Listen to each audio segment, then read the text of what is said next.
Hello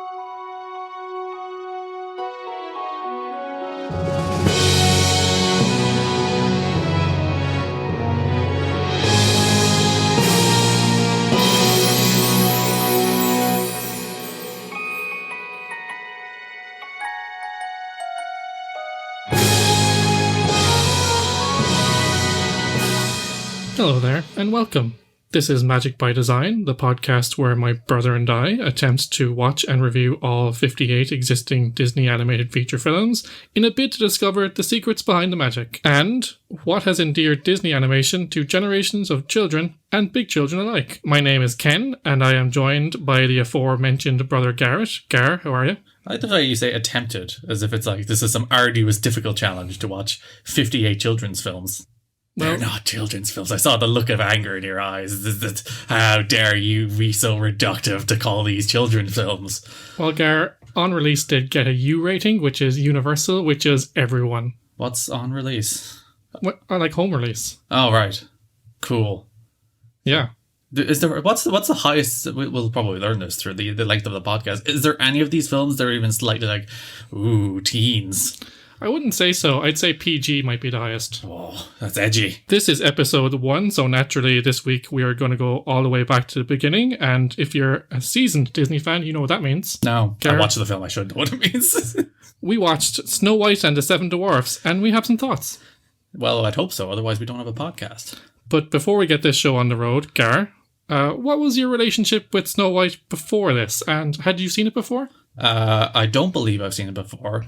And I once starred in a stage adaptation of Snow White. Starred is a generous word. Stage adaptation is a generous word. I think I've seen it, but like not in living memory, if that makes any sense. You've seen the stage adaptation that I starred in. You did? Well, you were an extra. I was not. I played like 9 different roles. I was multiple extras, some may say. I was Delilah, who was a rejected dwarf. What was the thing about that? I think that was a dwarf contest or something. I don't even remember. We should review that instead.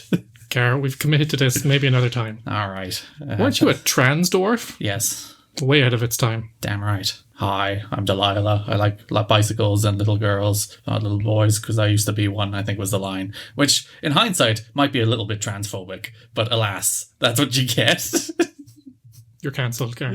Yeah, that entire musical has been cancelled. What can you do? I do like that I did that musical 12 years ago now. Yeah, 2008. I still remember my one line. Go me! Yeah. That was my one spoken line. I played a background extra a lot, so I was not a dwarf. I was not good enough to be a dwarf. You were the light man in your play. You can't say anything. You didn't even make the stage. I didn't, because it was a musical. It was HMS Pinafore. And pretentious. The musical teacher got to run it, and he preferred someone else because of their voice, and then the drama teacher preferred me because of the acting. Ooh. For the captain, so I didn't get it. Some would say the offstage drama was better than the onstage drama. Burn! Yes, so my only relationship to Snow White is, obviously I know like dwarfs, and of course Kingdom Hearts, and yes, the stage musical in which we staged in 4th year. It was very familiar, but only because it's omnipresent in culture. I don't think I remembered this film as such, but it's just kind of present in my mind because you see it so often in culture in general. You know the lines, you know hi-ho. Though actually our stage adaptation was Snow White and the 11 Dwarfs, bumped up from 7 to get more people on stage. Though I was looking at the Wikipedia page, and by all accounts, the number of dwarfs names they had was like 70 before they whittled it down to 7. So, you know, it's not beyond the realms of reasonable to expand the cast of dwarfs to 11. Plus then Disney, I think, technically can't sue us, that we did use some of the actual dwarfs names. We'll get to that later, Gary. I have some fun facts along the way. Not factoids, not Ken facts. By the way, we must establish early that Ken facts are facts that Ken gets half right. And there's kernels of truth in there, but not full truth. Gar, I have to say I was 30 last year. I've grown. Ken facts are a thing of the past. They're most certainly not. I've done my research. Thank you very much. All right. So I thought we'd start with a little background about the film, the cultural context in which it was created. Development on Snow White and the Seven Dwarfs began in early 1934, and in June 1934, Walt Disney announced that it would be their first animated feature. People thought he was mad as well, didn't they? Yeah. So basically, if you look at the Hollywood Reporter and kind of the press at the time, they called it Disney's folly because they thought he was insane. they thought no one would sit through an hour and a half of an animated feature. Because they were the preamble. You used to get a couple of animated shorts before films, and it's like, oh, look, it's the animated things for the kid. And I'd imagine there was a great deal more derision even then toward, like, oh, the children's field of animation, as opposed to even now. You still get that now. Like, all these freaking 70, 80 years later, you still get people, oh, they're kids' films, which they are. But there is an artfulness to them. Just that they're for children does not mean they are not artful. The main commentary was that no one would sit through an animation for an hour and a half because of the colours, and people's eyes would hurt and they'd get tired of the silly gags. Which is probably, like, there's kernels of truth there, you know? Like, you gotta space out the gags have to be good. We've all seen the clip of the first time people sat in a theatre and saw the train coming toward the screen and they ran for their lives. Like, there is an adjustment period to anything that is new. So, like, the idea, it's not ridiculous to think, it's like, it'll hurt people's eyes. Look at all these colours. They've never seen those colours, because it was obviously black. The entire world was black and white back then, so, you know, when you showed them the colours, they were like, whoa, they didn't have colour until the 50s, right? Yeah, Technicolor was like an expensive and really long process, so the fact that he was doing the film in colour was also a big deal. That's why Joseph was so cool with his Dreamcoat. People were like, whoa, where'd you get that? The film took 4 years to make and cost a record-shattering $1.5 million. That's the estimated cost before the film entered production was $250K. For context, the final cost of the film is around $27.5 million in 2020 money. What's that in 1948 money? 1.5 million, I just said. Were you not listening, Gar? Oh, right. So they just blew past the budget by like 6 times. Yeah. 7. Just to give an idea, like the biggest live action productions or like the biggest blockbusters at the time cost about 1 million, which is 18 million in today's money. So it's 50% more money than even the biggest Hollywood live action film. Let me just go back. 6 times. I was right the first time. But yes, exceedingly expensive. Like the idea of doing a feature-length animation, like the difficulty is not in like necessarily whether or not he could do it, because they probably could. They had tremendously talented animators. It was like the cost and time that would have went into doing it is absurd. And like the idea, as you mentioned, the idea that the return on investment is there, starts tugging at the collar. But Disney's like, he like mortgaged his house and stuff, didn't he? Yeah, literally, he sank every penny he had, the studio had, into this because he believed it would work and nobody else did. It's interesting, as you mentioned, return on investment there, Gar, because the production actually ran out of money, which Disney actually kept very quiet, so you don't hear that very often, but they ran out about the $1 million mark, so like they sank all that money into it and they needed another $500,000, as we found out earlier. So they had to go to the famous Hollywood banker Joe Rosenberg, who was vice president of Bank of America, to ask for the extra money. Disney don't like letting you know that there's hardship in their productions. Everything is brilliant and smooth sailing and just creative genius. Not like Disney mortgaging his house and desperately going into debt to make this film, and it's make or break, and if it breaks, the entire Disney corporation as we know it today, the thing that owns everything you love, doesn't happen. It all collapses, and legitimately the history of entertainment is different then. Isn't that a fascinating thought? It is, isn't it? The caveat was, though, that Rosenberg wanted to see the film first before he'd lay out that much money, because as we established, people were skeptical. So, and then it was like, my eyes! Cancel it.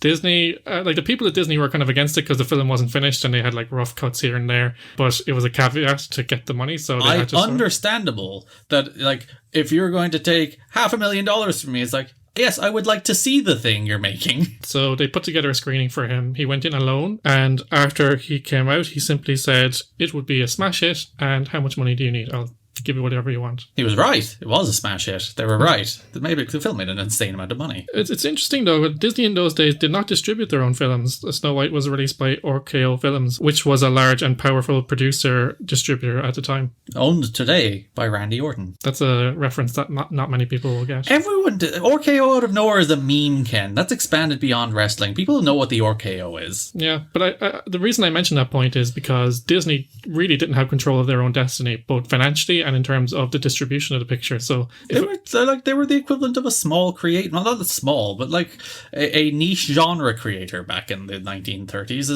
It's very difficult to think of Disney as anything other than the large conglomerate with theme parks and the thousands of employees and a television network and a sports network and all these diversified properties and Star Wars and Disney and Pixar and all these fun stuff. But back then, it's just like, we made some nice animated shorts. They were famous for Mickey Mouse, as you know, and the Silly Symphony, so that's where people thought they belonged. They're like, that's your lane, stay there. But Walt knew to diversify his business and grow the studio, he had to get into the feature-length film market because that's where the money is. And he was right. Walt and his team met their deadline of Christmas 1937, so if you're counting, that's just under 4 years.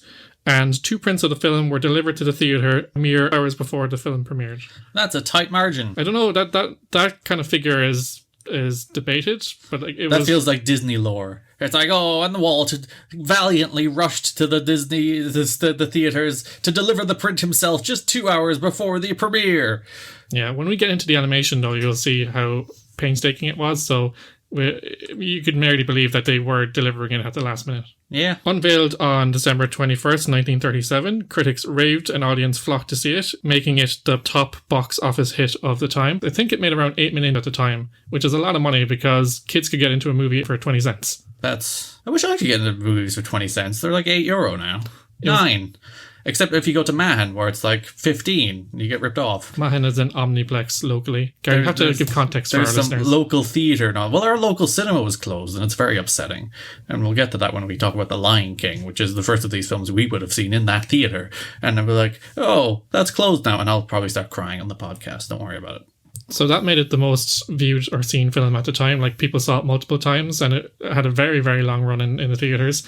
A lot of the idea that, the films have a lifespan of like 4 weeks now, generally in theaters, unless they're like Endgame, where they might be in there in one screen for another month after that. Like, the idea that films had long runs in theaters was pretty commonplace back then. Like, Gone with the Wind, was the huge box office sensation because it was still in theaters for months. Yeah, they spent a lot of money on these films, and there wasn't many coming afterwards. And there wasn't we release freaking 15 films a week at this stage, whereas then it's like Snow White, and your next film feature will come in a month. I think. I wasn't born in the 1930s. So, Garrett, just to cap off the story, within 6 months of release, the film paid off all its debt with a couple million in the bank. Good news. And it actually paid for Walt to build the Walt Disney Studio lot. There you go. It created Disney as we know it. He won. And then we all lost. That's the story of this podcast, right? We're supposed to be Disney fans. Oh, sorry. Well, Disney's more likely to shut us down. That's true. If we're not positive about their films, which you can see on Disney Plus, don't shut us down. Cara, only positive commentary from now on. There will be no criticism whatsoever. What I meant by review was only give positive feedback. #ad. So, Gara, that brings us on to the animation. Mm-hmm. As I mentioned, it's a very slow process at the time and very painstaking because everything was done by hand. What really baffles me about that, watching this film, is like they didn't half-ass it at any stage. Nope. Like, the characters in this film don't need to have shadows. If they didn't have shadows, you wouldn't, appreciate the film any less. And yet, all of the characters have shadows. It's just like, we have to have shadows. People have shadows, so the characters in this film have to have shadows. And it's like, the amount of work that goes into hand-drawing all of the shadows on top of drawing everything else. And it's like, it didn't appreciably add to the film other than, attention to detail. And, there's attention to detail in every frame. You watch 90s television animation, and you see the same shots of Spider-Man swinging through the streets. It's like, you get why they do it. Because they have to churn out 20-minute episodes every week. So they'll reuse animation. They'll occasionally forget to animate things. Because they're on a deadline, they're on a rush. These things are expensive and time-consuming. And everyone's on a budget. And everyone's, has a deadline. Whereas these people, it's just like, we'll just put all the detail in the world in there. And if you look at the behind the scenes of the production, there's still some making of videos, even though it was a long time ago now. They had live action reference footage. They had sets that they built, mini sets for reference. They had thousands and thousands of drawings, modeling. They literally spent a fortune on just the concept art and the development alone. And then, when you think of it, this is basically the most technologically elaborate version of a paper flip book. That's basically what this is. So each of those frames are painted and drawn and animated.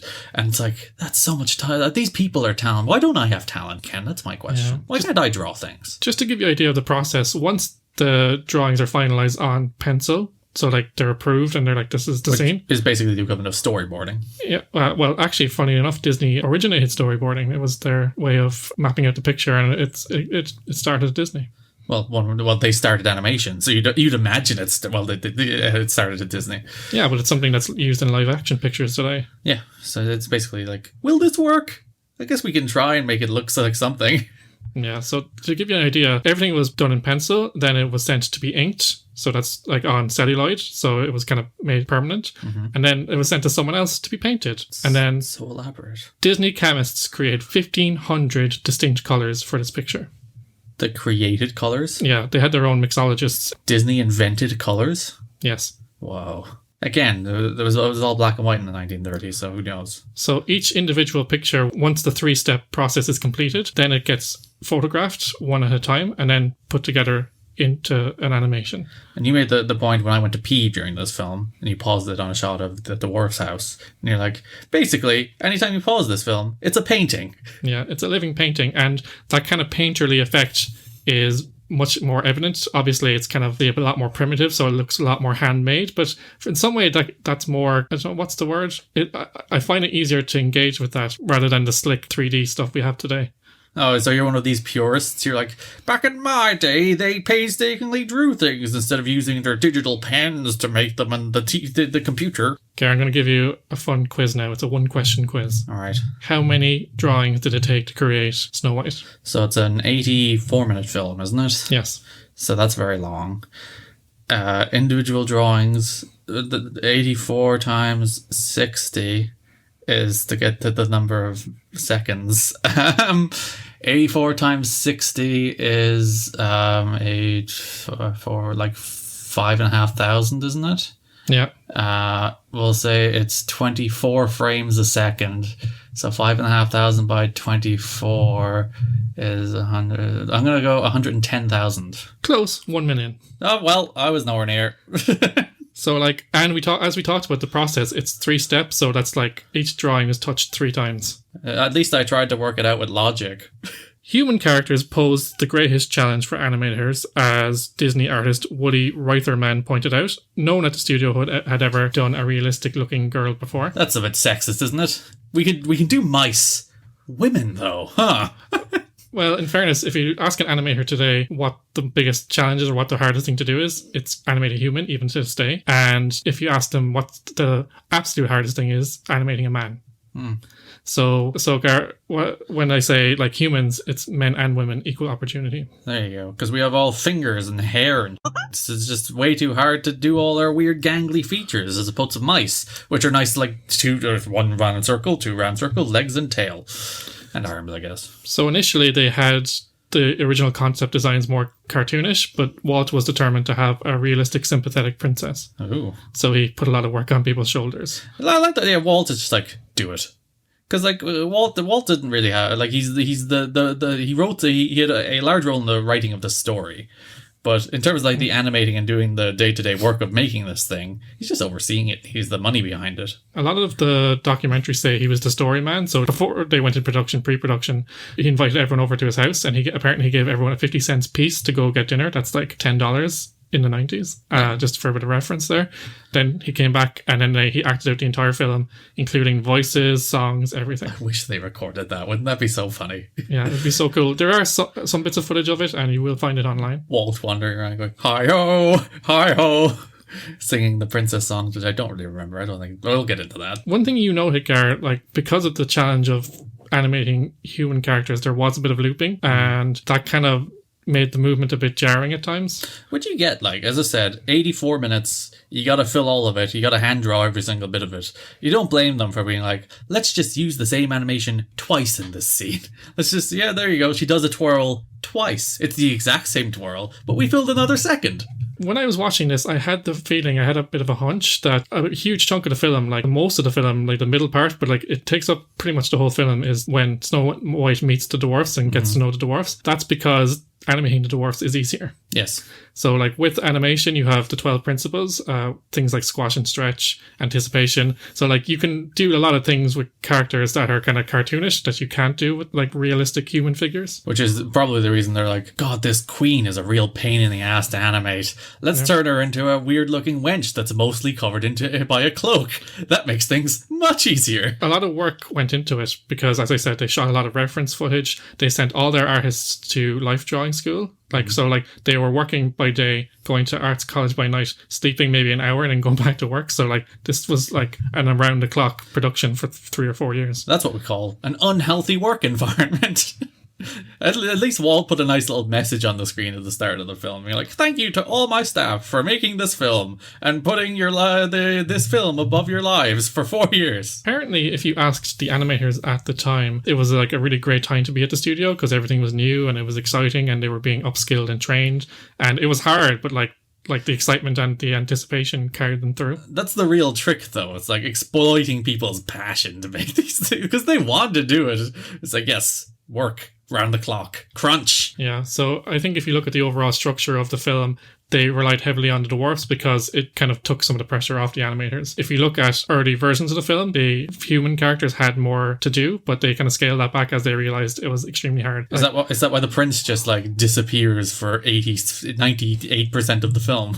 Yeah. If you look at the early versions, he was supposed to be captured by the witch or the queen and then escape with a swashbuckling kind of Errol Flynn type thing and then go save Snow White. But they realized that animating humans is difficult. Animating men is incredibly difficult, especially in an action scene. So they cut it off. Oh. Poor Prince. Poor Prince only gets like 2 minutes of screen time across the entire film. The Huntsman as well. Like, they made entire films about the Huntsman afterwards. Frickin' Snow White and the Huntsman with Chris Hemsworth was in that, wasn't he? Sure. And like, he's in this film for like 35 seconds. I assume he plays a bigger role in the story. I should read those stories. Well, if you look at the Grimm fairy tales, and we'll get there when we talk about the story, they're quite short. So, like, you gotta flesh it out. Yeah, the role of the huntsman would have been quite short and like kind of passing. Didn't even see him. Did he get punished? They show skeletons later in the film. Is he one of the skeletons? Maybe he might could be. That's the subtext. I don't think he'd have decomposed that quickly though. But we don't know really. The other thing about the film, we don't really know the time frame. It feels like a single day, where it's like she gets lost in the forest, meets the dwarves. Dwarves go back to work the next day, and then all goes down, and that's the end of the film. Gary, we talked about this. You're not allowed to curse on this podcast. It's a Disney podcast. It's defecation, Ken. It's a perfectly natural bodily function. Why did you just say defecation then? Defecation goes down would make me seem weird. Weirder than usual. A couple of fun facts, Gary, while we're here. Just apropos of nothing, they're just not...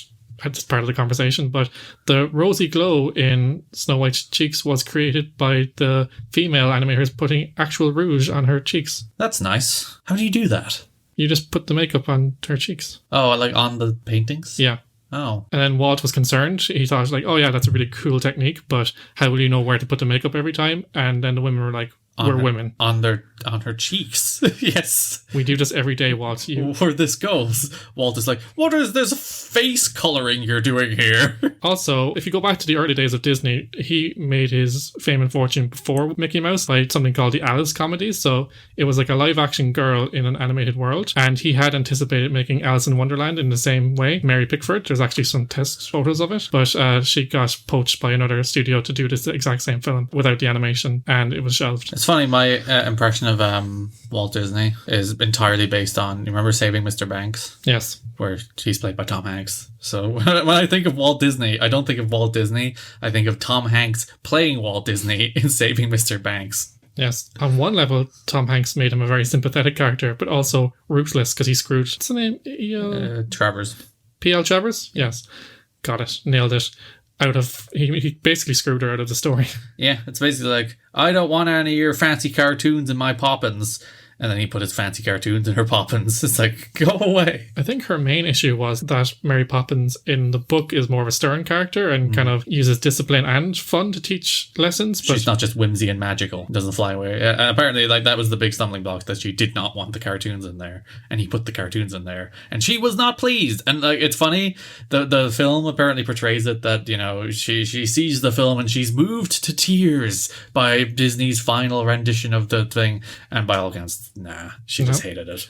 And she swore that she'd never let them make another one, but then obviously she died and whoever owns her estate just sold out. Money! Another huge innovation in this movie was the use of a multiplane camera. Mm-hmm. Now, the multiplane camera had existed previously. It was actually created by former Walt Disney Studios animator Ub Iwerks. I can never pronounce his name. It's a UB, so it's Ub Iwerks. Sounds like some kind of weird play on words. I don't know what that could be short for, like Ubadiah or something, or I don't know. Maybe it's just Ub. Ub. Hey, Ub.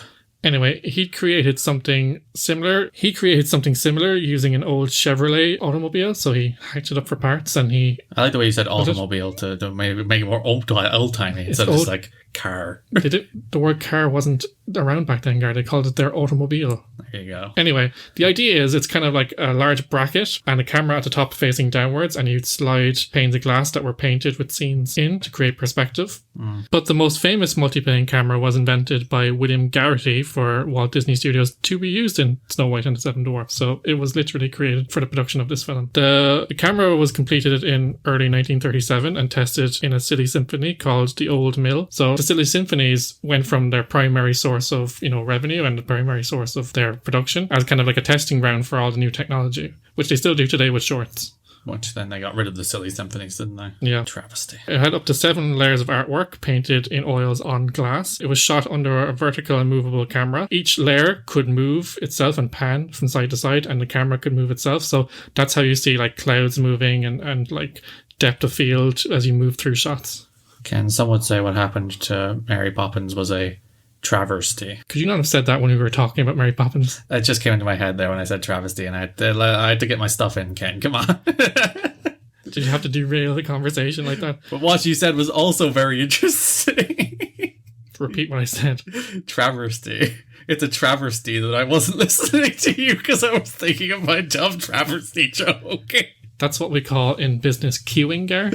You were not listening to me when I was speaking. You were just waiting to say what you wanted to say. It's like the monkeys in my brain are like travesty. The multiplane camera still exists. It's actually on display in the Walt Disney Family Museum in San Francisco. I have some photos of it from my visit, which I'm going to put on our Insta.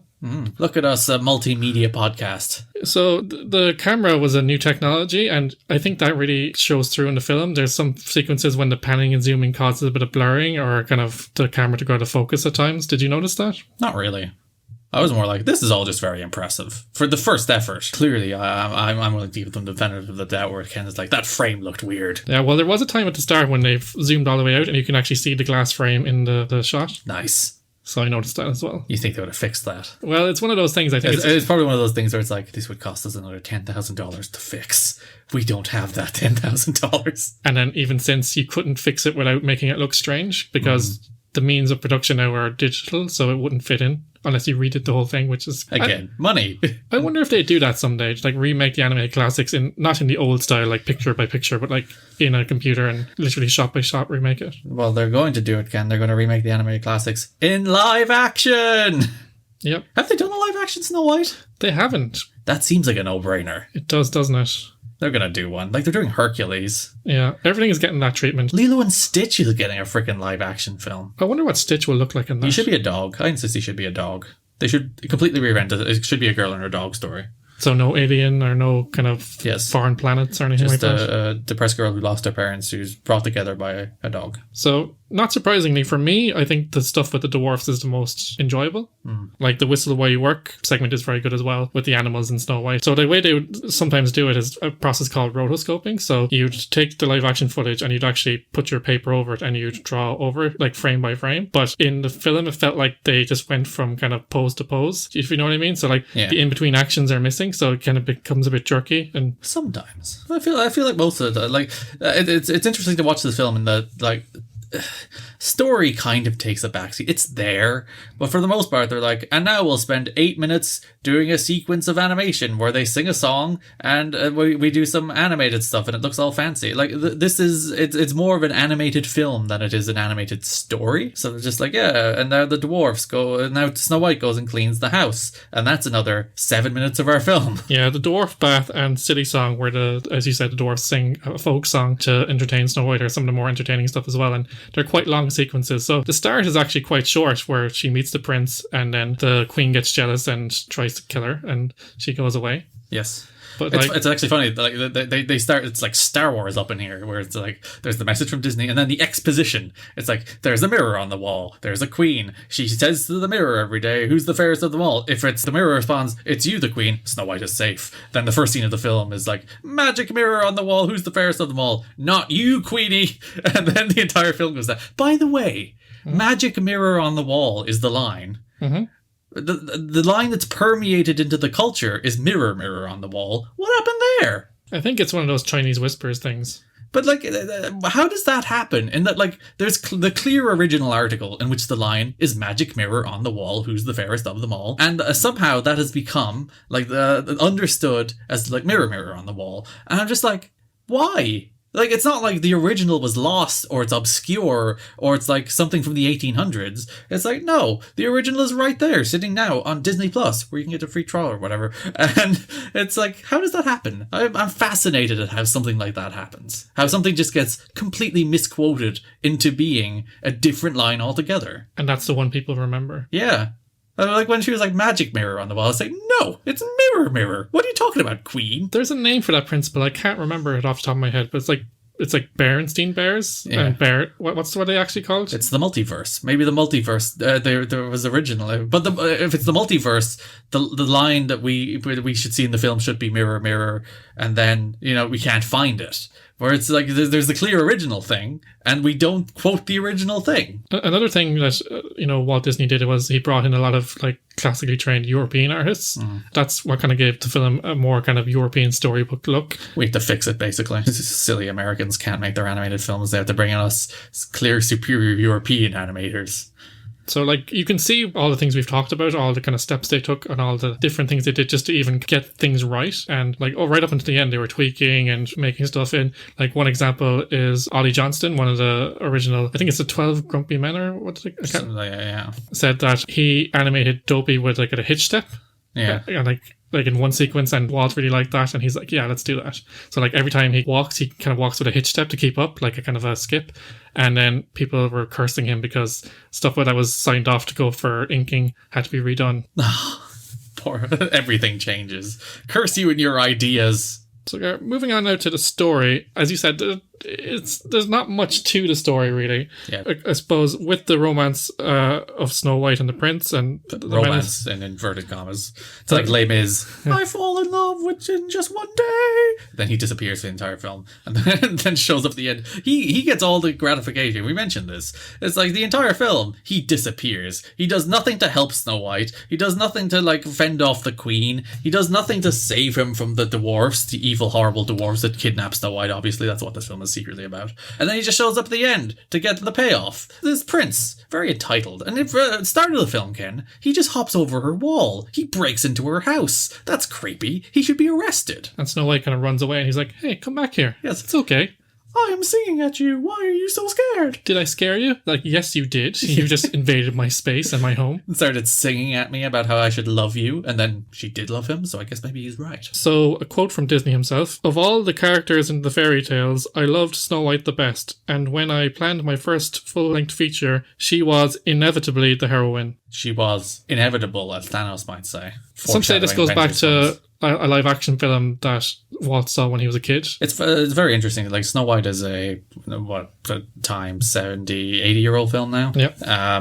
It's interesting that it's fully maintained as opposed to stuff from the earlier Hollywood era, which isn't fully maintained. And like archiving that kind of stuff is fascinating to me, because there'll come a time where like everything we know now will be 500 years old. Yeah. So like 1% of it will be still stuff people watch, you know? Like 1% of it all will be Shakespeare, and the rest will just fade into oblivion and obscurity on the wide VR internet or whatever the hell we have in 500 years. That you can remember Ready Player One. You can just go into the hotel and watch The Shining from the perspective of The Shining, and that'll just sit there. But yeah, it's interesting that like this stuff from 80 years ago still survives, and it survives in very good quality, and it's still being sold to us 80 years later. Well, Disney has a whole department for archiving and preserving things. That's something they've had since day one, and it's something that's been important to them. They have a Twitter as well, which is really interesting if you want to follow them. I'll post that somewhere. Of course, this film is going to come out of copyright soon, which Disney are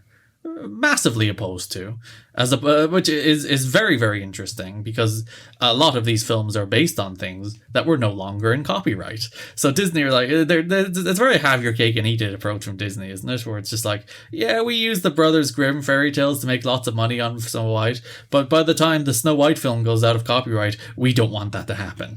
That's a good point, Gar, but I suppose to give context, largely the picture follows the original Grimm fairy tale, but there are some notable changes. For example, in the original, there are 7 dwarfs, but none of them have names. So the characters that they created, like Happy and Grumpy and all them, they're actually original Disney creations, which is why they can sue you for that. Doc, everybody's favourite Doc. Also, Garth, in the original story, the Queen demands the lungs and liver of Snow White so that she can eat them. As opposed to the heart? Yeah, she wants to eat them. Well, that makes more sense, though. She wants to eat them. That, like, in the film, her plan is very flawed. Where she's like, bring me the heart of Snow White so I can know that she's dead. And she ends up getting a pig's heart and she's very easily fooled. That she did not think that plan through. Where I would understand that plan if she is that she's a psychopathic carnivore. She's like, bring me the heart of Snow White because I would like to eat it because I'm crazy. Then I'm like, all right, it makes sense that she wants the heart. Bring the head instead, because if you bring the head, indisputable evidence. She's a very distinctive head, in fairness to Snow White. So she wanted the lungs and liver to eat it so she could absorb her youthful looks, I guess. That's nice. So that's nice. Another thing that might explain things as well. There's 2 things you said the absence of the prince, and like we both noted that when we were watching the film. First of all, in the actual Grimm fairy tale, the prince only shows up at the end, and so he gets even more instant gratification payoff after doing very little. Exactly, as we said earlier. There was sequences planned for the prince where he'd have a more expanded role in the film, and they even attempted to create them. But as they struggled to animate the live-action prince, it just fell by the wayside. Yeah. Bye-bye, Prince. You can show up at the end, kiss her, and walk away with her. But the worst thing is, like, she leaves the dwarves behind. It's one thing. It's like, all right, Prince, I will marry you. But then it's like, goodbye, dwarves. You did all the work. You built me a gold coffin to lie here for years after I bit into my sleeping apple. And when he brings me back to life, I'm just going to leave you. Thank you for all your will. And the dwarves are millionaires, so she should, like, want the dwarves. Yeah, because if you look at all those gems and diamonds they're hoarding, like, they're conservatively multimillionaires. Yeah, they're probably the wealthiest beings in this entire universe. So she should want to be on. And they're living in a tiny hut that's dusty and horrible and decrepit and falling down. So realistically, she should be like, oh, dwarves, you're my best friends. Give me your diamonds. The thing is as well, the events of the film, like she meets them, stays overnight, and then the next day they go off to work and the queen transforms into a witch and then goes to get Snow White with the poison apple. So like she's known him for a day and then she's like, goodbye forever. Yeah. So like I know she's been asleep for like undetermined. I would like to assume decades. She's been asleep for decades. And then she wakes up, it's like, oh, it's the next day. Goodbye. So the prince is introduced at the end of the story when he stumbles across her glass casket. So that glass casket wasn't a Disney creation. And he agrees to take her to her proper resting place. As he's transporting her, the carriage goes over a bump and one of his aides falls on top of her and the poison apple gets dislodged from her throat and she wakes up. That's a lot more realistic than he kisses the dead corpse and she comes back to life. I also like the idea that in the Grimm story tale that the freaking apple's just stuck in her throat for however long. It's interesting that you mentioned that because the Love's True Kiss, the rule that became very famous in Disney animation, was in fact a Disney creation. It doesn't exist in the original. Grimm is far too grim for that kind of stuff. No, but there was a happy ending in fairness because she wakes up and the prince is overjoyed and asks Snow White to marry him and she agrees. And even though she's literally never held a conversation with him. So then the evil queen is invited to the wedding and she asks the mirror on the wall who is the fairest of them all, and then the mirror says the prince's wife. She goes to the wedding and then I broke my own rule, I'm sorry, I'm gonna have to bleep myself. Snow White is alive, and then the prince is like, hey, you try to kill my now wife, so you have to wear these iron slippers that are red hot and dance around until you die. That's the end. Yeah, see, that's a story. As opposed to, like, you pointed out, the entire third act of Snow White is just like, all right, she gets the apple, she presents the apple, she eats the apple, she falls asleep, the dwarves chase the witch goes on a cliff, the witch tries to toss a boulder off the cliff, lightning strikes the cliff, the witch dies, or the queen even. She's a witch and a queen. She's Quitch. Quitch. Yes, it's like Harry Potter. That's where Quidditch comes Yeah, from. I find that very anticlimactic, and maybe I'm mixing up my Disney queens/witches because Realistically, the difference between the Queen and Maleficent is like non-existent. yeah, I thought that there was like more of a battle with the Queen, but now that we look at the kind of context behind the production and how they found it so difficult to animate human characters, And it they makes were sense. running toward a deadline as well. Yeah. So they're like, finish it. All right, get to the end. So- And as I said, the Queen is like, I must disguise myself as this much easier to animate wench that's mostly covered in a black cloak. Yeah. And like it does follow a 3-act structure, but as we said, like the middle part is like very meaty, and then it kind of rushes towards a conclusion. Yeah, even the start of it is like, Snow White, you're the fairest, get out, and she runs away, and then she gets scared by trees for a while, which is a nice animated sequence, but Snow White, they're trees, get over yourself.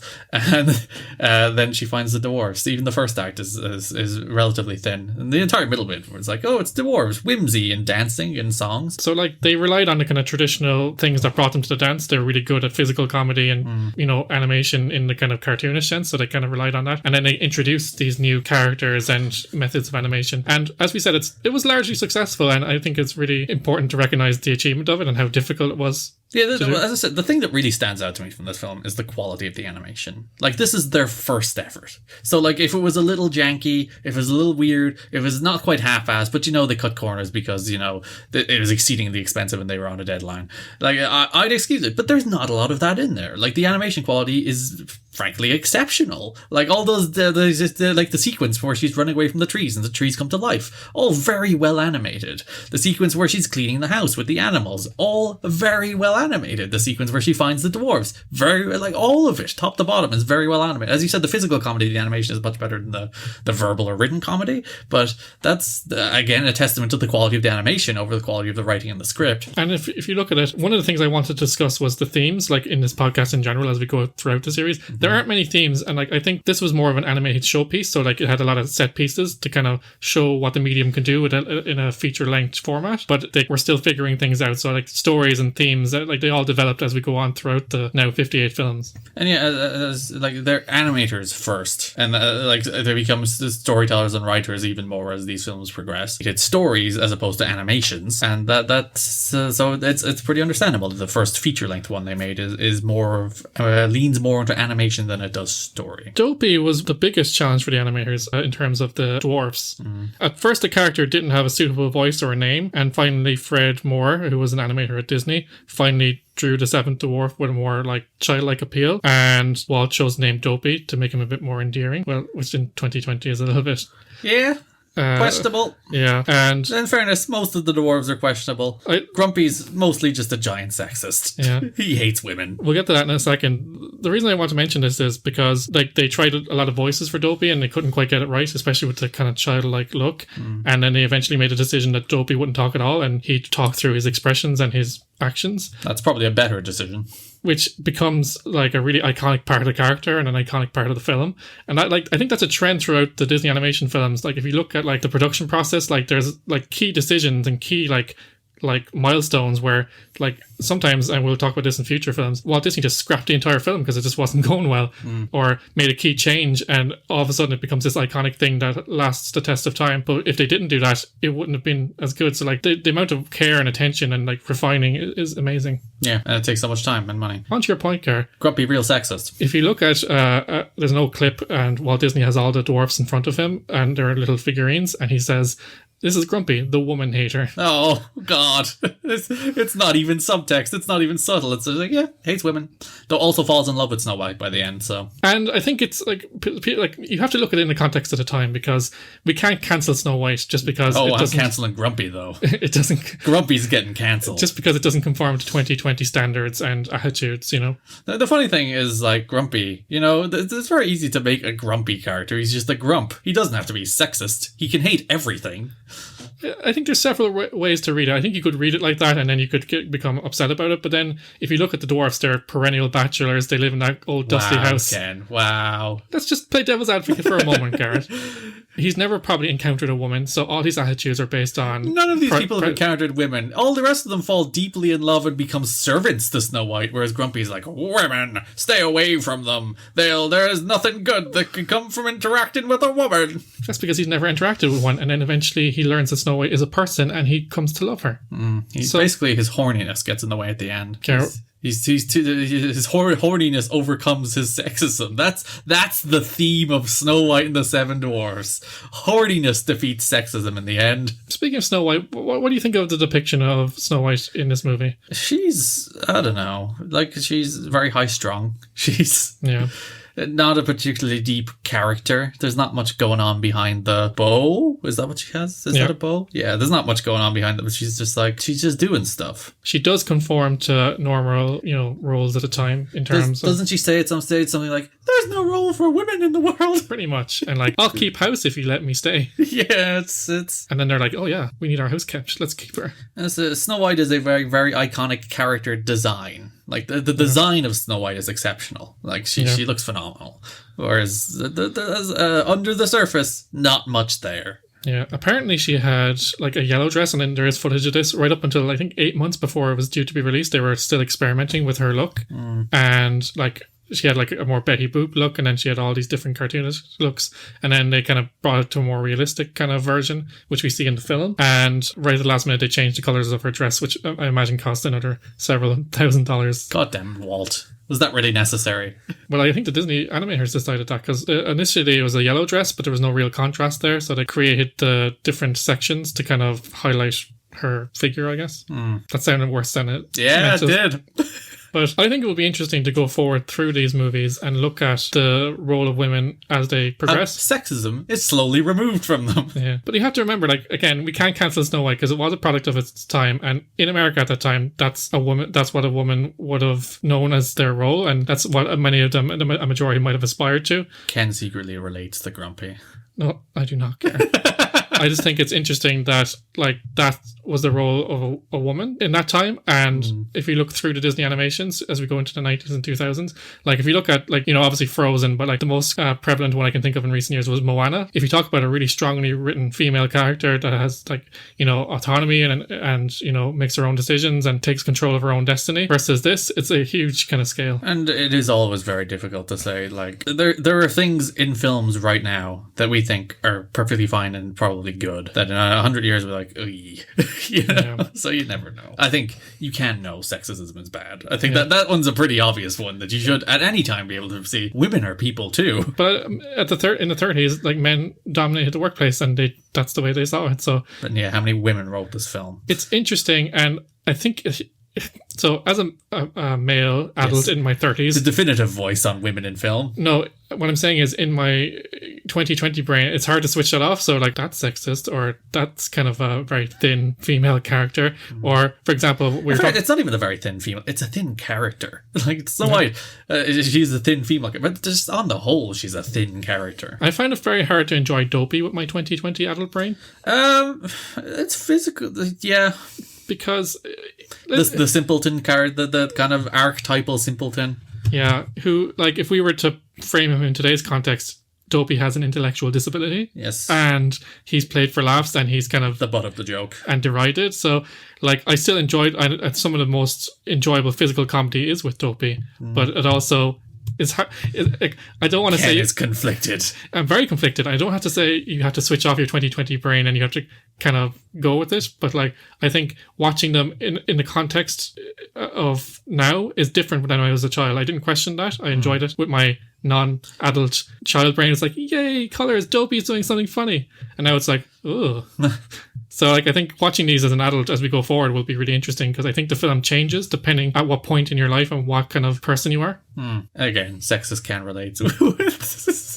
Cara, I really wish she wouldn't hate me as I like the way sponsor. You're just like, sexist Dopey, sexist Grumpy, pretty good. Dopey, no. I'm just saying that he's a product of his time and we have to understand that, but we can also critique it. All right, poor Grumpy. Grumpy, like, people still love Grumpy. Like, if you go to the Disney store, like, there's still lots of Grumpy merchandise. Well, because like they've retconned Grumpy as well.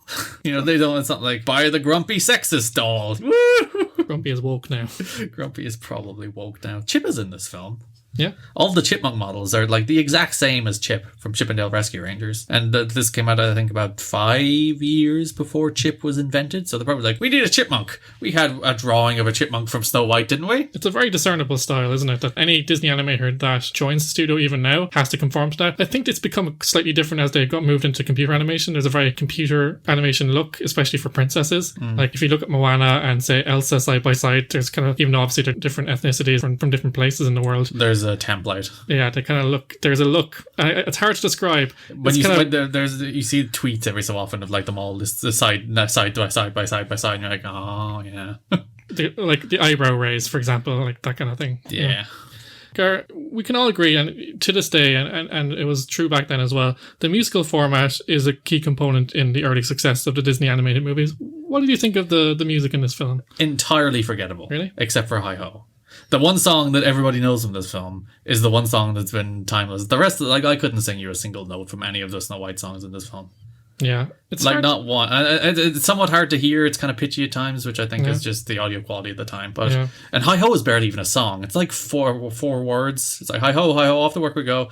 Work and play. Hi ho, hi ho, hi ho. That's the whole song. That's literally the whole song. And I also take dispute. They sing that song as they're leaving work, which makes no sense. But yeah, I think they say it's home from work we go, don't they? Do they? They might. But it is hard to hear. But like again, this is all being pioneered because obviously, as we know, in Disney shorts and other shorts, there was voiceover and voice acting. But like this is a new. There was medium. voiceover and voice acting in regular film as well, Ken. And what I'm saying is this is a new medium, like having to kind of animate and to something that may not be there, or, you know, having to kind of try and emote when this, like, obviously this is a kind of reference now because this is kind of been an art form for decades. But for these actors, they're like, do what you normally do on a vaudeville stage, for example, some of the dwarfs, but do it in front of a mic and acting to no one. Which is the reason I think the Hi Ho, Hi Ho works, because it's like one simple hook over and over again, as opposed to the rest of the more elaborate songs. I don't think particularly work. I find it hard to discern the words at times. Yeah, particularly for most of Snow White's songs. And even the Prince sings at the end, and like, what the hell are you saying, Prince? I couldn't hear him at all, no. Good God. Snow White became the first American film to have a soundtrack album. Oh, nice. So it was released in conjunction with the feature film and featured I assume not by Walt Disney tracks. Records, because that didn't exist at the time. I think it was H&V. Yeah, so there you go. Disney was just like, we'll just do all of this ourselves. Yeah, so like on the day of release, there was like a soundtrack released and loads of merchandise. So that's a lot where a lot of money came from. So like there was toys, games, even women's fashion. Well, yeah. Well, I would have bought a Snow White dress. Gar, one day we'll go to the Disney store and we'll get you one. It'll be for a toddler. But you can I'll make it work. Someday My Prince Will Come is listed 19th on the American Film Institute's 100 Songs, a list of the top 100 songs in American cinema of the 20th century. Even a song titled Someday My Prince Will Come. Come on. Yeah. It is very one-dimensional, isn't it? It's like, oh, I want to marry a prince and I want him to take me away. And I've only just met you, but I love you. But like most Disney songs, most Disney princesses follow a simple single theme of longing. You know, they're always longing for something. Ariel wants to be part of the world. Jasmine wants to escape the castle. And Snow White is longing for her prince to come. You know, that's usually the aspirational longing princess is the one story they tell over and over again with these people. Yeah. And it started with Snow White. There's a reason these things are tropes, because Disney created it and drove it into the ground over and over again. It was so successful that it becomes cliched now, but at the time it was like a new form of storytelling. So yeah, most of the Disney princess songs, like frickin' Rapunzel at the start of Tangled, When Will My Life Begin? She's longing for a life outside the tower. All these stories are just simple longing stories about a life better than the one they have. But as we go along, they do add a bit more depth. But even Moana's the same longing story. You know, How Far I'll Go is the exact same song template. She wants to escape the island. She wants to live a life out from under the thumb of her father and her island culture. And this isn't necessarily a bad thing, but it started with Snow White. If you look at Moana, it's moved away from the longing to be with someone or someone else externally making you happy, whereas she's in control of her own destiny and she's wanting to embrace her own destiny. I think that's the key difference, you know. The score was nominated at the Academy Awards for Best Original Score. Naturally, they didn't have a Best Animated Feature award because this was the first one. Something about it, the score though, really kind of like appealed to me. and like released a massive dopamine hit in my brain. I think the score, the music, especially the folk music in the city song sequence, is exactly what you'd hear in Disneyland today. So maybe that's what it is, because that's literally the happiest place on earth. It's like It's a Small World is like the refined, like algorithmic version of the Disney song that rattles into your brain and does not escape and makes you feel uneasily at ease, which is a contradiction in terms, but I think you know what I mean. I do know what you mean. I would say overall, the songs in this film aren't for me, but I can recognize why they contributed to the success of the picture and why the musical format was like a winner for Disney for decades to come. This is musical taste from the 1930s as well as as opposed to us. You born in the late 80s, me born in the early 90s, will have a different musical ear than this film is trying to reach. Gar, the legacy of this film, for you, what relevance does it hold today? Hi-ho, dwarves. That holds up. Mirror, mirror on the wall, even though it's been I'm thinking of like the iconic things from this film that are still like the apple and the prince. I don't think that's what people remember from this film. I think they remember dwarves. They remember mirrors. They remember Snow White in general as like a broad concept and design. They of course like this is still a panto. Like this is still a stage production constantly all over the place, including in my secondary school. So like it stood the test of time in a way that some of these films probably haven't. And one thing as well, like with these Disney films, you mentioned pantomimes. The pantomimes mimic the Disney story. So like the Grimm story is the original, but in a lot of people's consciousness, the Disney story is the archetype for this tale. Disney is like Christianity, where they take the original thing and it's like, it's ours now. Christmas is ours, Jesus. Or Disney are like, they take the original thing, it's like, it's ours now. The dwarves are ours, Doc and Grumpy. You love it, it's ours. Adjusted for inflation, Snow White and the Seven Dwarfs is still in one of the top 10 performers in North America today. Yes. So like, it's been re-released several times. Like it's one of those ones that people go back to. You can always be better, and there has been better, but you can never be first. And this really legitimized a new art form, you know, because as we said right at the beginning of this podcast, people were skeptical, people didn't think it would work. And today it's an industry that people aspire to work in. It's a really high earning genre at the box office. And, you know, while they are for kids, people create animations not just for children or not fairy tales anymore. Like people make short subject documentaries, or like they make serious films in the medium of animation because they know that it connects with people in an innate way that we can't really describe. I would push back slightly. You said it created a new art form. I think it created a new genre within an art form, because animation still existed. Animation was still animation goes back far before Disney, whereas animated features do not. So they're like, as I said, to think of like the idea of making this film, as I said, it was not like the challenge of being able to animate it, the challenge of being able to, it was like the challenge of animating that much of it, like the time-consuming effort to make an 84-minute animated feature, and the amount of time it goes into every single frame of that animation is just like, it's nonsense. As I said, there's no point doing it. You're just going to lose all your money, Disney. And as I said, the history of the world is slightly different. As you say, in terms of the history of the world, like this literally built the House of Mouse. Yeah, it's so strange to think this film, the success of this film made or broke Walt Disney.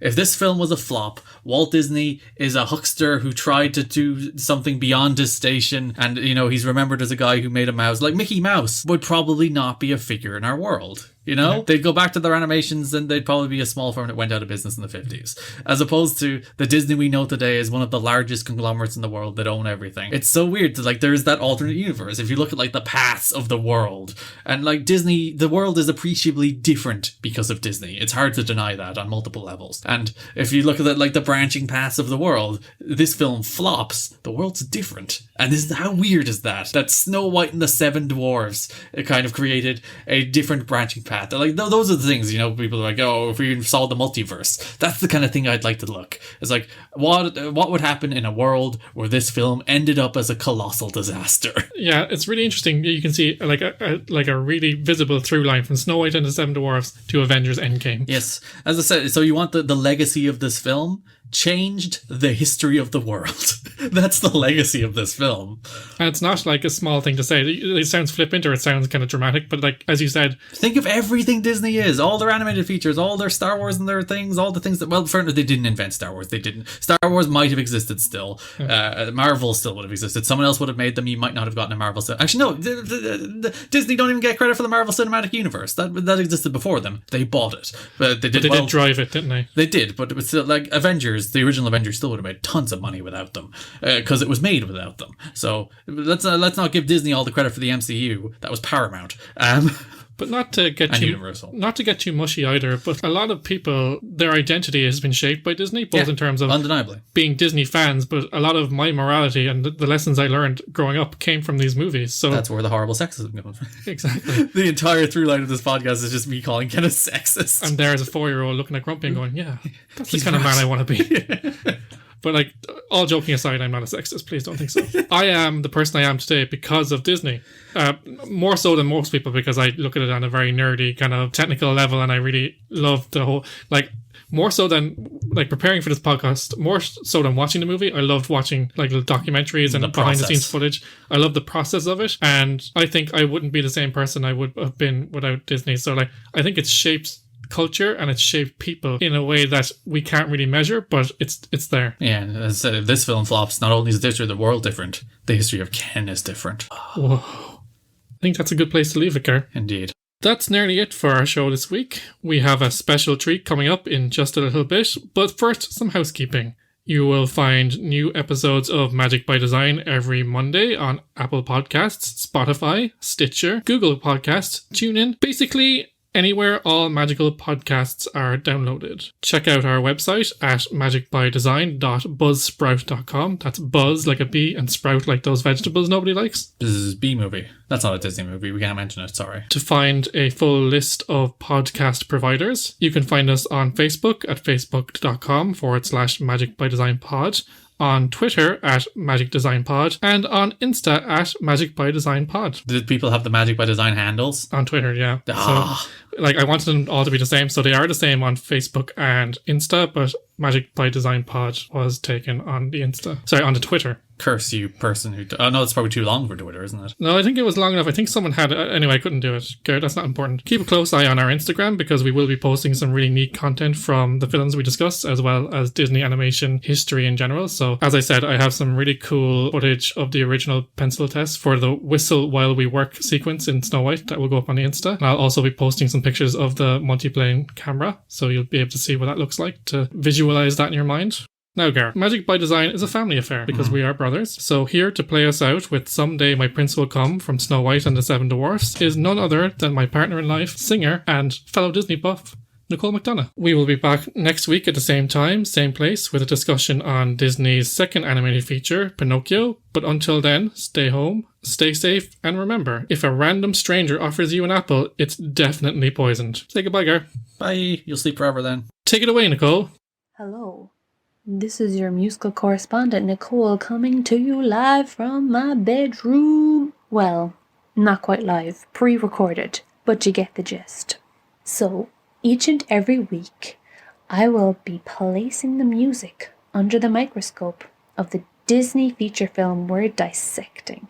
And this week, it's Snow White and the Seven Dwarfs.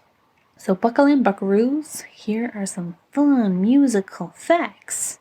Originally, 25 songs were written for the feature film, but only 8 were actually used. One of the songs that didn't quite make it was called Music in Your Soup. Sounds delicious. It was the first feature film to ever have a soundtrack recording released. This was unheard of. The studio was very much against it, and they thought it was a bit of a waste of money. However, I think we can all agree that we do love a good Disney playlist on Spotify. Now, let's take a look at the lady who voiced Miss Snow White, 19-year-old Adriana Caselotti. Her father was a music teacher, her mother was an opera singer, and sung in the Royal Opera Theatre, Rome. Her sister was also quite accomplished, an opera singer, and the first vocal coach to the world-famous opera singer, Maria Callas. Adriana received $970 for her work on the film, and you'd think this would have launched some stargazing career, but unfortunately not. Walt Disney wanted to keep Snow White's voice special, so he held Adriana to a very strict contract, and she was never allowed to perform on stage, in film, or on radio. So because of this contract, this was Adriana's only major film role. However, she was named a Disney legend in 1994 and was the first female voice actor to ever get such a title. Now, the song we're focusing on this week is Someday My Prince Will Come. After its release, it became a jazz standard. Most famously, Miles Davis covered it in his album of the same title in 1961. So, here's my version. Now, bear with, it's trying to imitate the original, and I will admit it's not my best work, but I hope you enjoy.